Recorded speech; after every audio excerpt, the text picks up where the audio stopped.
Hello, my fellow gatherers. It's me, Nova, from the Enchanted Stack.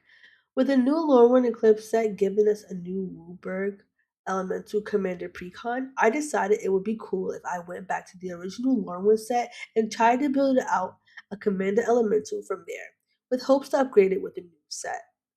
Let's take a look at the commander, Horde of Notions. This creature is a 5 mana all color elemental 5/5 with vigilance, trample, and haste. It has the additional ability for 5 mana as well to play an elemental card from your graveyard without paying its mana cost. Now, at first, that sounds like a neat, if pricey, bit of recursion, but there are two good parts of this that helps us here. First, most of the elementals in the original set were expensive. Looking at the cost, most of them are anywhere from 5 to 7 mana, sometimes up to multiple of a single color in the cost. If instead we could drop them in a graveyard, now they cost the same as the commander and can cast as many times as we have mana. Not bad though. If you could do that twice in a turn, you already have the mana to not care. Second, Lorwyn is a set that was big on kindred spells. This means that any kindred elemental spell also can be played from the graveyard. This is a big bonus, especially since most recursion, for instance, and sorceries require exile after, where this does not. Unfortunately, there was only one sorcery in the set that was kindred elemental, and it was math. This card was Consuming Bonfire, a pricey 4 damage to non elemental creatures or 7 to tree folk. Great if you're playing against lowering cards. Not so great elsewhere. But we did get 3 Kindred enchantments, so we can get some basic recursion for those, at least if they are removed. Overall, the commander's second ability has some niche interest in usage. Hopefully we can see a return to these types of cards so that their older card can shine. We already have one instance of this with Ashland's command. An instant that let us either copy an elemental, draw 2 cards, deal 2 damage to each creature, or create 2 treasures. Very nice, definitely worth spending the mana to cast multiple times. Kindred Shapeshifter also works with Commander. A personal favorite in this deck is Crypt Swap. That means we have removal on hand at all times. That being it for the Commander, what does the rest of the deck actually do? There really isn't much it is trying to do past getting big and swinging out, with plenty of removal to help clear the path. The deck is heavy towards creatures, especially red elementals, coming in at 33 creatures, with half of those being big red mana.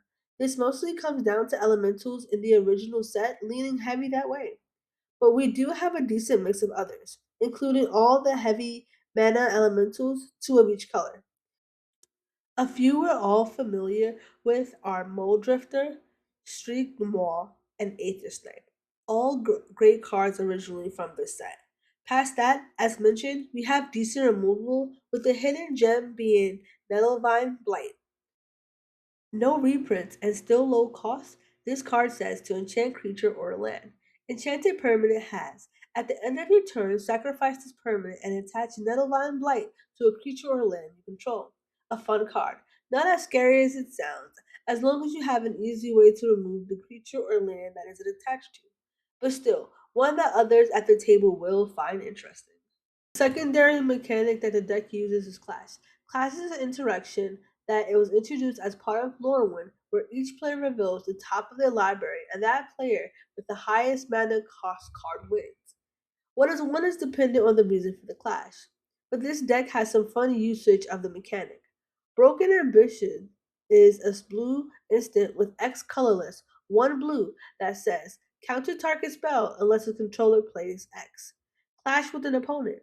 If you win, the spell's controller mills 4 cards. Interestingly, the opponent you clash with does not have to be the owner of the spell being countered. And if you win the clash, it's still the owner of the spell that mills the cards.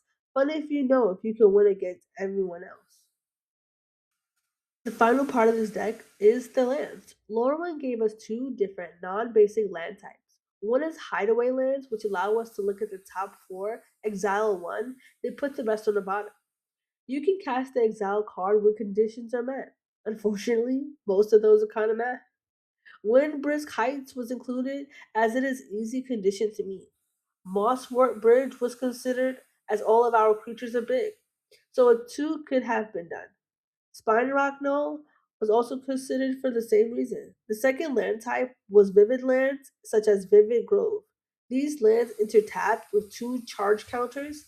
They can tap for their color or tap and remove charge counter to add one of any color. Great cards for a Wooburg deck. Even better in later sets with proliferate mechanics to keep up the charge counters. If you like what you see in my video, write in the comments below. And thanks for watching. Happy gathering. If you want to follow me on other socials, just search up the Enchanted Stack. Happy New Year. Bye.